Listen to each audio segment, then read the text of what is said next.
भारतीय अर्थव्यवस्था किस दिशा में जाएगी।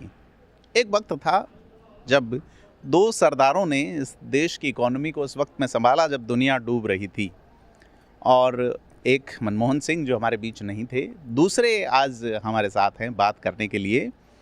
बात करेंगे आज हम पद्म विभूषण सरदार मोंटेक सिंह आहलूवालिया से। योजना आयोग के पूर्व उपाध्यक्ष पद्म विभूषण मोंटेक सिंह जी आहलूवालिया आज हमारे साथ हैं। सर, बहुत स्वागत है आपका। Thank you.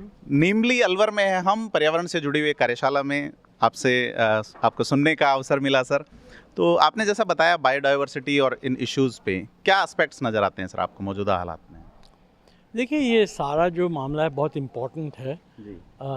इसमें पिछले कई सालों से ज़्यादा लोग देख रहे हैं, लेकिन मुझे इतना नहीं, मुझे लगता है कि कई चीज़ें बड़ी कॉम्प्लेक्स हैं और पब्लिक ने अभी तक समझा नहीं है कि इसमें मुश्किल स्टेप्स क्या हैं। अब अगर किसी को कहो कि भाई you want to protect the environment, तो सब कहेंगे yes, clean air yes, clean water yes, लेकिन अगर ये सब अचीव करना है तो कोई कठिन स्टेप्स लेने पड़ेंगे और पब्लिक को भी समझना पड़ेगा कि इसकी कुछ कॉस्ट होगी और ये कॉस्ट बेयर करनी चाहिए।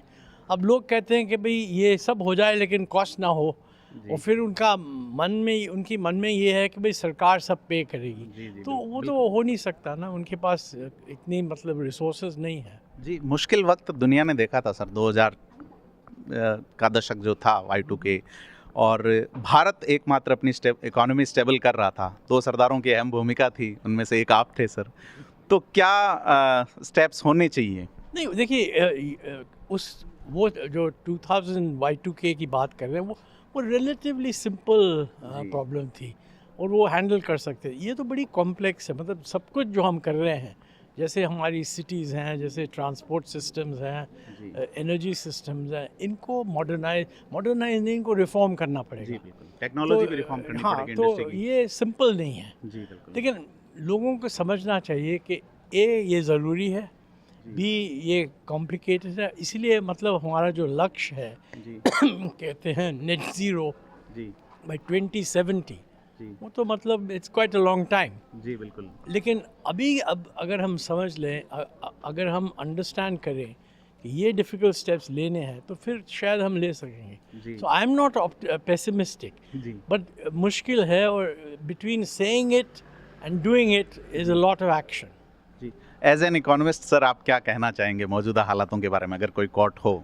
क्योंकि मुझे याद है वो दौर जब दुनिया आर्थिक संकट में थी, ओबामा जैसे लोग डूबते जहाज अमेरिका पे खड़े होकर कह रहे थे वी कैन, और आपने, सरदार मनमोहन सिंह जी ने इस इकोनॉमी को संभाला। अभी क्या सिचुएशन आपको लगती है? अभी प्रॉब्लम, ग्लोबल जो प्रॉब्लम है काफ़ी सीरियस है और बहुत अनसर्टेनिटी है इस वक्त। ये हमें अभी पूरा पता नहीं है कि यूनाइटेड स्टेट्स क्या पॉलिसी अडॉप्ट करेंगे। अब वो वर्ल्ड की सबसे बड़ी इकोनॉमी है, तो जो भी वो पॉलिसीज़ अडॉप्ट करेंगे वो हमें भी इफ़ेक्ट होगा, लोगों को भी इफ़ेक्ट।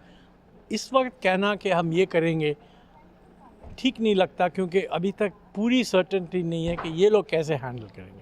तो आपको थोड़ा टाइम देना पड़ेगा। भारत में SIP वाला मामला अभी जो चल रहा है, जो डाउन कर रहा है, SIP सिस्टमेटिक इन्वेस्टमेंट प्लान्स लोग वापस ले रहे हैं। स्टॉक मार्केट पे तो मैं कमेंट नहीं करूँगा। देखिए, स्टॉक मार्केट ऊपर नीचे जाता रहता है। जी सर। और ओनली उन लोगों को इन्वेस्ट करना चाहिए जो समझते हैं, और जो भी ऑर्डिनरी पर्सन है उसको बैलेंस्ड इन्वेस्टमेंट रखनी चाहिए। कहीं लॉसेस होंगे, कहीं गेन्स होंगे। I think we'll come out of this. Thank you so much. तो यह मोंटेक सिंह जी आहलूवालिया थे हमारे साथ, जिन्होंने हमें एक अच्छी इकोनॉमी वाला देश बनने में मदद की थी। एक लंबे वक्त तक आप योजना आयोग के उपाध्यक्ष रहे। 2011 में आप पद्म विभूषण आपको दिया गया, और आपने हमारे साथ बात की। देखते रहिए थिंक 360।